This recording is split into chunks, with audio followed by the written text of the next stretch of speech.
Assalamualaikum warahmatullahi wabarakatuh. Bismillah walhamdulillah wassalatu wassalamu ala rasulillah wa ala alihi wa sahbihi wa mawalah. Nawaitu ta'aluma wa ta'lim wa tuzakkira wa tazkir wa naf'a wal intifa'a wal ifadata wal istifadah wal hassa ala tamassuki bi kitabillahi wa sunnati rasulih wa du'a ilal huda wa dalalata alal khair ibtiqa'a mardatihi wa sawabihi wa kurbih. Anak-anakku sekalian yang berbahagia, selamat pagi, selamat berjumpa kembali dengan tentunya pelajaran fikih di pagi hari ini. Harapan saya tentunya mudah-mudahan pelajaran fikih hari ini adalah sesuatu yang menjadi semangat buat kita mengawali hari ini dengan hari Senin. Dan tetap senantiasa pelihara kesemangatan kalian untuk belajar, karena belajar adalah kewajiban bagi setiap muslim. Di samping itu pula, dengan belajar kita akan mendapatkan satu kebaikan, keberkahan, dan hidup kita akan senantiasa tentunya dilimpahkan derajat yang tinggi oleh Allah Subhanahu wa Ta'ala.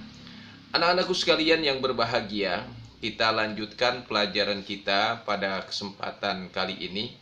Tentunya pada pertemuan yang lalu sudah kita bahas bagaimana sholat dalam keadaan darurat.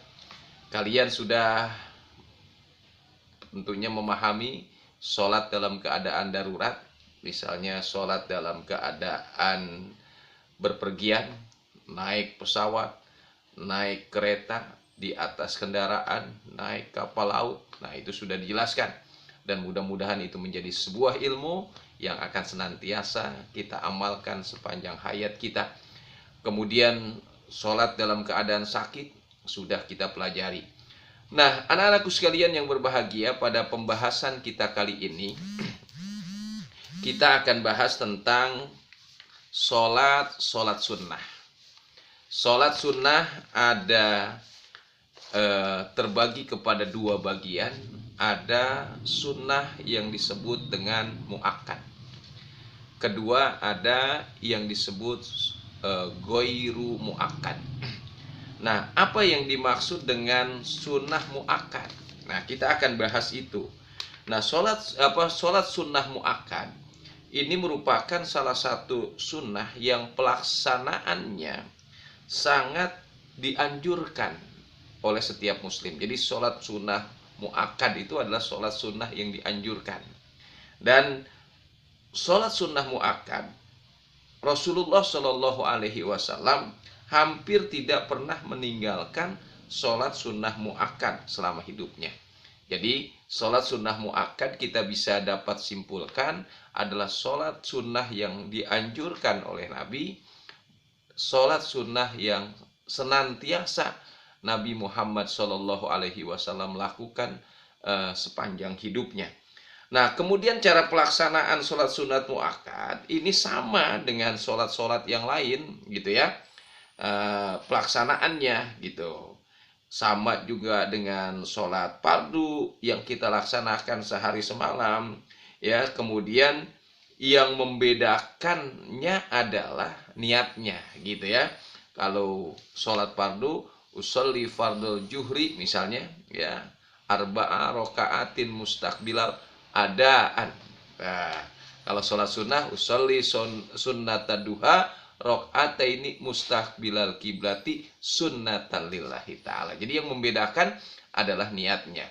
Nah, itulah sholat sunnah, ya. Sholat sunnah muakkad itu sekali lagi adalah sholat sunnah yang biasa Nabi lakukan, atau sholat sunnah yang dianjurkan oleh Nabi, dan Nabi senantiasa melakukannya.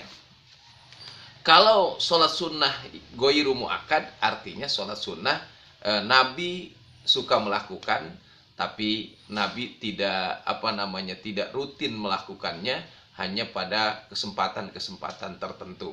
Nah, yang pertama yang termasuk sholat sunnah muakkad yang kita bahas pada kesempatan ini, ada yang disebut dengan sholat sunnah rawatib. Nah, itu ya. Yang kita bahas adalah sholat sunnah rawatib. Apa sholat sunnah rawatib? Adalah sholat yang mengikuti sholat fardu. Nah, itu disebut rawatib. Sholat yang mengikuti sholat-sholat fardu. Nah, sholat-sholat yang mengikuti sholat fardu mana? Misalnya kita laksanakan sholat zuhur. Sebelum sholat zuhur ada qobliyah zuhur. Setelah sholat zuhur ada ba'diyah zuhur. Nah, itu adalah sholat sunnah rawatib. Sholat sunnah yang mengikuti sholat-sholat fardu. Nah, sholat rawatib yaitu sholat sunat yang dikerjakan 2 rakaat yang dilaksanakan sebelum atau setelah melaksanakan sholat fardu. Nah, itu ya, makin jelas nih anak-anakku sekalian. Jadi kalau kita sebelum waktu melaksanakan waktu sholat fardu, ada orang melakukan sholat sunat, atau setelah sholat fardu dia berdiri melakukan sholat sunat, itu disebut namanya sholat sunnah rawatib. Nah, sholat sunnah rawatib ini ada yang disebut namanya qobliyah. Qobliyah itu artinya sebelum, ya. Sedangkan yang kedua adalah ba'diyah. Ba'diyah itu artinya sesudah. Jadi qobliyah zuhur artinya sebelum sholat zuhur. Ba'diyah zuhur artinya sesudah sholat zuhur, gitu. Nah, sholat sunnah rawatib ini oleh Rasulullah Shallallahu Alaihi Wasallam sendiri, selalu Rasulullah menyempatkan diri untuk menunaikan sholat sunnah ini. Oleh karena itu anak-anakku sekalian, setelah kita mengetahui ini, tolong dibiasakan kita, ya, melaksanakan sholat sunnah rawatib, ya. Hanya berapa? 2 rakaat, ya. 2 rakaat kita laksanakan, gitu. Walaupun nanti di depan kita akan bahas ada sholat-sholat sunnah yang mu'akkadnya 2 rakaat, ada yang ghairu mu'akkadnya 4 rakaat. Nah, saya bacakan hadis Rasulullah dan kalian juga bisa simak di buku kalian. An Abdullah ibn Umar radhiyallahu anhu maqala hafiztu an Rasulillahi sallallahu alaihi wasallam raq'ataini qabla zuhri raq'ataini ba'da zuhri wa raq'ataini ba'dal maghrib wa raq'ataini ba'dal isya'i wa raq'ataini qoblal ghoda, rawahul Bukhari. Artinya dari Abdullah bin Umar, dia berkata, saya ingat dari Rasulullah Shallallahu Alaihi Wasallam. Allahumma sholli wa sallim alaihi. Nah, saya ingat dari Rasulullah mengerjakan sholat sunat 2 rakaat sebelum zuhur, 2 rakaat sesudah zuhur, 2 rakaat sesudah maghrib, 2 rakaat sesudah isya, dan 2 rakaat sebelum subuh. Jadi anak-anakku sekalian, sholat sunnah rawatib itu meliputi berdasarkan hadis Abdullah bin Umar 2 rakaat sebelum zuhur. Ini mengikuti hadis Abdullah bin Umar, sahabat Rasulullah. Kedua, 2 rakaat sesudah zuhur. 3, 2 rakaat sesudah sholat maghrib. 4, 2 rakaat sesudah sholat isya. Dan 5, 2 rakaat sebelum sholat subuh. Nah, itu mu'akkad dalam sholat sunnah rawatib berdasarkan hadis Abdullah bin Umar. Kemudian keutamaan sholat sunnah rawatib. Apa sih keutamaan? Keutamaan itu disebut biasanya dengan sebutan istilah fadilah. Nah, apa keutamaan sholat rawatib? Pertama, merupakan pelengkap ketidaksempurnaan sholat fardu yang kita lakukan. Nah, dalam sholat fardu mungkin ada kekurangan gerakan ruku, ada ketidaksempurnaan bacaannya, ada hati yang goplah atau lalai, dilengkapi itu dengan sholat sunnah qobliyah ba'diyah atau sholat sunat rawatib. Itu fadilah yang pertama. Kemudian yang kedua, orang yang senantiasa melaksanakan sholat qobliyah ba'diyah akan mendapatkan rahmat dari Allah Subhanahu wa ta'ala. Kita ingin dapat rahmat Allah. Kita ingin dapat kasih sayang Allah. Kita ingin dapat rahman dan rahimnya Allah. Maka biasakanlah kita sholat sunat rawatib. Sebagaimana sabda Rasulullah Sallallahu Alaihi Wasallam, rahimahullahu ra'an shalla qoblal asri arba'an. Sesungguhnya Allah merahmati orang yang sholat sunnah 4 rakaat sebelum sholat asar. Tuh. Jadi kalau kita ingin dapat rahmat Allah, sholat sunnahnya sebelum asar berdasarkan hadis Rasulullah 4 rakaat. Bisa 2 rakaat salam atau 4 rakaat langsung salam. Kalau kita ingin senantiasa dapat fadilah sholat rawatib. Kemudian yang ketiga, fadilahnya apa? Dihindarkan dari siksa neraka. Kita takut masuk api neraka. Kita selalu berdoa, waqina adzabannar, jauhi kami ya Allah dari siksa api neraka. Nah, salah satunya orang yang melaksanakan sholat sunnah rawatib itu dihindarkan dari siksa neraka. Hal ini sesuai dengan hadis Rasulullah Shallallahu Alaihi Wasallam. Apa kata Rasulullah? Man hafidho ala arba'i rokaatin qabla dhuhri wa arba'in ba'daha haramallahu alan nar. Rawahu ashabus sunan. Artinya barang siapa yang memelihara 4 rakaat sebelum sholat zuhur. Nah, qobliyahnya ini 4 rakaat nih. Ya.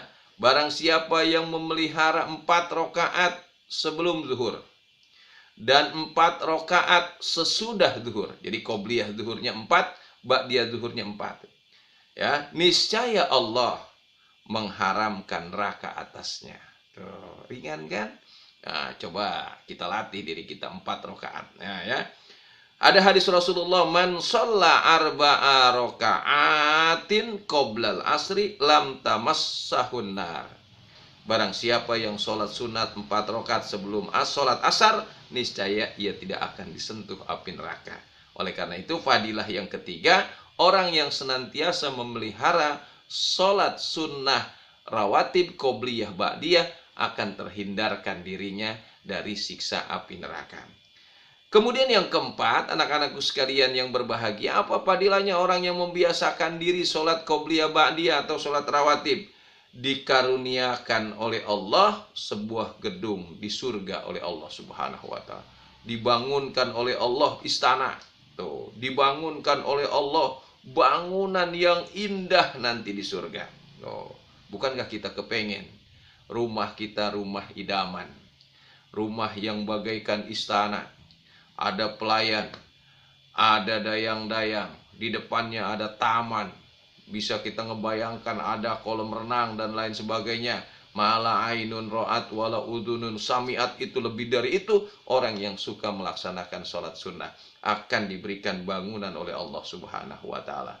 Dalam hadis lain, itu tembok-temboknya saja bangunannya dibuatkan oleh Allah dari mutiara, dari emas permata. Sungguh satu bangunan yang indah buat orang yang melaksanakan sholat sunnah rawatib.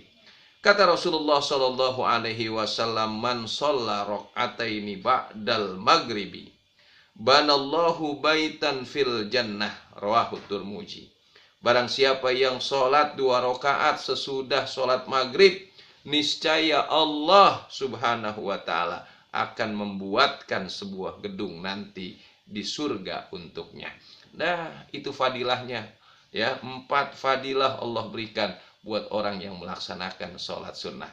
Oleh karena itu, anak-anakku sekalian yang berbahagia, poin yang pertama di antara sholat-sholat sunnah muakkad yaitu sholat sunnah rawatib. Kita lanjutkan nanti minggu depan dengan sholat tahajud, bagian yang kedua dari sholat sunnah muakkad. Oleh karena itu, pertanyaannya pertama, anak-anakku sekalian, apa yang disebut dengan sunnah muakkad dan sunnah ghairu muakkad? Pertanyaan-pertanyaan. Apa yang dimaksud sholat sunnah muakkad dan sholat sunnah ghairu muakkad? Kemudian yang kedua, jelaskan pengertian qobliyah dan ba'diyah. Kemudian yang ketiga, apa yang dimaksud dengan sholat sunnah rawatib? Itu pertanyaan 3 hal, tolong dijawab. Terima kasih atas segala perhatian.